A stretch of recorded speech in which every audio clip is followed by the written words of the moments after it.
सत्येंद्र जी को आप बहुत अच्छे से देख रहे होंगे, लगातार हम इनके विचार जो हैं अपने चैनल के माध्यम से आप तक पहुंचाते रहते हैं। और सत्येंद्र जी, आज किस तरह से जो है अपनी ये एकजुट होने की बात चल रही है? ये डागी साहब का फ़ोन आया था, डागी साहब के साथ आए हैं उनका समर्थन करने के लिए। और हमारे बहुत साथी जो है जल्दी जो है बहुत बड़ी संख्या में इनके साथ आएंगे। बड़ी संख्या में इनके साथ मतलब? हाँ, उत्तर प्रदेश से बहुत बड़ी संख्या में इनके साथ आएंगे।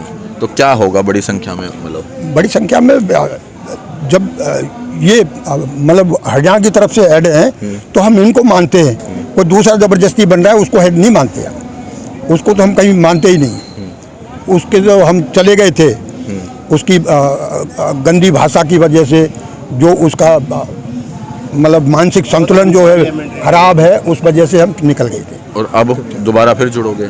हाँ, जुड़ रहे हम, क्योंकि हमारा काम है ये, हम सबका काम है, हम सब पूर्व सैनिक भाइयों का काम है। अधिकारियों ने हमारे कंधे पर बंदूक रखी, हमारा संख्या बल इस्तेमाल किया, सरकार को गुमराह किया और अपना उल्लू सीधा कर लिया। तो हम अधिकारियों की बार बार आप कर रहे हो, हम कैसे उनसे हमारा ना दिल मिल सकता है और ना विचार मिल सकते हैं, कुछ भी नहीं मिल सकता। उन्होंने बहुत धोखा कर लिया, एक बार नहीं बार बार धोखा करते आ रहे हैं। वो 73 से ही धोखा करते आ रहे हैं, हर बार धोखा कर रहे हैं। अभी आपको पता है 2 दिन पहले सतवीर जी भी यहाँ पर बैठे थे? नहीं, मेरे को नहीं मालूम है, मैं नहीं आया उस दिन के बाद। पता है यहाँ पे सतवीर जी यहाँ पे बैठे थे? मैं आपको ये बताऊं कि जो पहले भी बता दिया है, अफसर के बारे में वो एक कहावत है, रही मन हांडी काट की चढ़े ना दूजे बार। तो ये एक बार हांडी जो चढ़ चुकी है उसको हम दोबारा इस्तेमाल नहीं करना चाह रहे और ना करेंगे। उसके अलावा जो हमारे डांगी साहब हैं, जिस बारे में बात चल रही है, हम इकट्ठा हो रहे हैं, वो है कि हमने हरियाणा का 9 अप्रैल को जो अध्यक्ष हरियाणा की तरफ से चुना था, डांगी साहब को चुना था। अगर कोई निर्णय लिए जा रहे हैं तो उनको भी उस मीटिंग में शामिल होना चाहिए। और जो बाकी हैं, लेकिन अपने आप ही निर्णय लिए जा रहे हैं तो ये मैटर है, बाकी कोई मैटर नहीं है। तो इन्हीं पे हम विचार कर रहे हैं, बाकी आपको आगे। जी, क्या नाम हुआ मैडम आपका? मेरा नाम इंदिरा है, मैं दिल्ली से हूँ। सभी भाई भाई है। जो फौजियों के साथ में हुआ बहुत गलत हुआ, बहुत ही गलत हुआ। क्यों? देखो, सरहद पे आपने देखा होगा एक जवान क्या करता है क्या नहीं करता है, हैं? एक अफसर क्या करते हैं क्या नहीं करते, सबको पता है। लेकिन हमारे साथ में ऐसा क्यों हुआ? हमारे फौजी भाई, आप जानते हो कितनी दूर तक जाना चाहे तो जाते हैं ना। लेकिन इनके साथ में ऐसा क्यों व्यवहार किया इन लोगों ने, मेरी ये नहीं समझ में आ रही है। मोदी सरकार ने सबके लिए एक बात करी थी, तो हमारे को अलग क्यों रखा गया? किस तरह से अलग रखा? क्या अलग? 1 रैंक 1 पेंशन में हमें क्या मिला, ये हम बोलते, फौजियों भाई को क्या मिला? एक भाई इतना परेशान होके यहाँ बैठने के लिए तैयार हुआ, क्यों हुआ? पूरे विश्व में नहीं होता है कोई फौजी ऐसा धरना लगाया हो, ये इंडिया में हुआ। अच्छी बात है, ये होना चाहिए ऐसा। क्यों नहीं मान रहे हैं लोग अभी तक? इतने भाई दूर दूर से आ रहे हैं, कुछ तो होगा।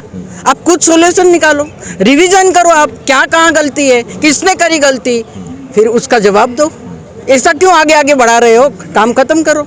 मोदी जी ने बोला था सबका साथ सबका विकास, बोला, अभी भी बोल रहे हैं, सारे साथ में हैं, तो फिर अलग क्यों किया? कह रहे हैं ना फौजी भाई, हमें अलग क्यों किया? जो भी मिलना है, जो देना है, दे के खत्म करो। पूर्व सैनिक जो हैं 28 लाख हैं। कितने हैं आप देखो, उनकी वजह से। लेकिन अभी भी 28 लाख पूर्व सैनिकों में से मुझे कभी भी 50,000 भी पूर्व सैनिक नजर नहीं आए। शायद यही बात मोदी जी सोचते हैं कि इनके साथ संख्या बल है नहीं, कि कुछ एक फौजी हैं जो अपनी बात रख रहे हैं। अरे संख्या से क्या लेना है? आपने आपका वर्क है, आप करो। जो है डिमांड, जरूरी नहीं है कि सारे इकट्ठे हो जाए। 1 में से 10 में से 2 आ जाएंगे तो भी आ जाएंगे। किसी की कोई प्रॉब्लम होगी, किसी की कोई प्रॉब्लम होगी। और आपका जो काम है वो करो।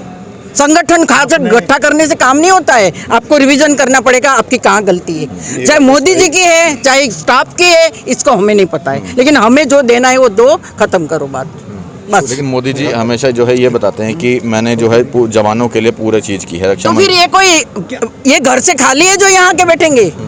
आप ये बताओ, इतने सालों से देख रहे हो आप, जब ये सतबीर जी थे तब भी हम लोग आए थे, हमें तो पता ही नहीं चला क्या करके चले गए।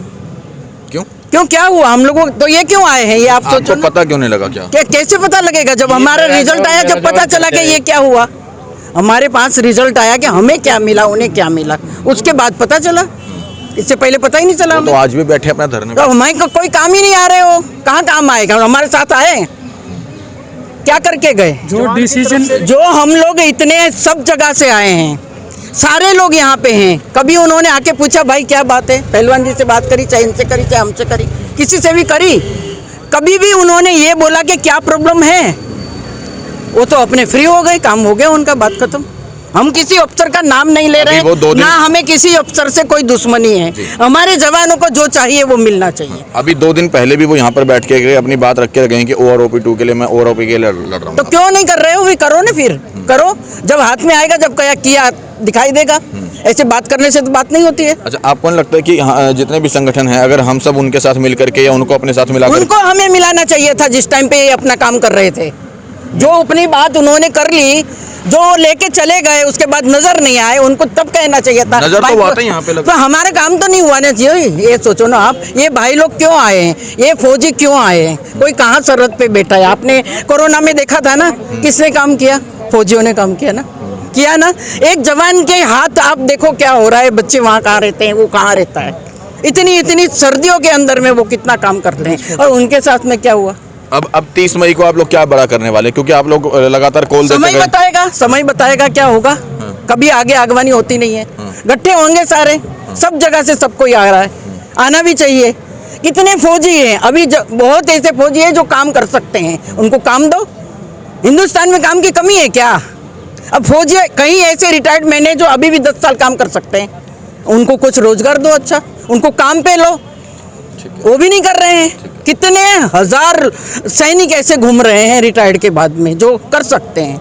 जहाँ जरूरत है वहाँ उनको रखो। देखो 30 तारीख के लिए दिल्ली वेटरन्स डिसाइड करेगी कि दिल्ली वालों के लिए क्या करना है। वो सारा हमारे जो हरियाणा से भी आए हुए सबसे डिस्कस करके 30 तारीख हम डिसीजन लेके और करेंगे। दूसरा, आपने कहा कभी 50,000 आदमी नज़र नहीं आए यहाँ। उसका एक सीधा सवाल ये है, जवाब ये है, आपने 10-12 हज़ार आदमी देखे हैं 20 तारीख को? उससे ज़्यादा ही थे। 12,000 को 18 से गुणा करो तो कितने हो गए? एक एक्स सर्विसमैन पीछे 18 आदमी होते हैं। मैं नहीं कह रहा, ये आज तक का सर्वे कह रहा है।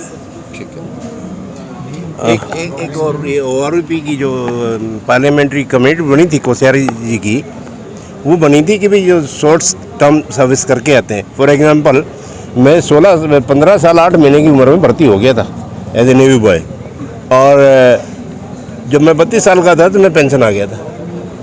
32 साल के बाद ये तो चलो मेरा अपना क्वालिफिकेशन थी, एक होता, मैं गवर्नमेंट ने मुझे कुछ नहीं दिया। मैं मर्चेंट नेवी ज्वाइन की या और कोई बिजनेस किया, अपने दम पे किया। इन लोगों की रिटायरमेंट 60 साल की उम्र में होती है। This thing was not meant for officers, OROP was only for jawans, क्योंकि सेना, किसी भी देश की सेना बूढ़ी नहीं होनी चाहिए, ये जवान रखते हैं। हमारे अंदर भी ये PMR चिल्ला रहे हैं, क्या ये किसी को PMR घोषित कर सकते हैं? जब एक आदमी का बॉन्ड 10 साल का भरवाते थे, उसने 10 साल पूरा कर दिया तो PMR कहाँ हुई? ये कंप्लीटेड हिज सर्विस। ये अननेसली की ऐसे डाल रहे हैं, और ऊपर से बोले मेरे जवान को ये, मेरे जवान को वो। ये जवान के सारे पैसे आप खा गए। अब इसलिए जवान को भरोसा नहीं है इन पे। नहीं, अब भी अगर चाहते तो ये बोलते भी देखो आप लोग छूट गए हो, आओ हम आपका साथ देंगे। हाँ, फिर हम साथ देने कोई नहीं है। जो पहले आप संख्या बल की बात कर रहे हो, जब ये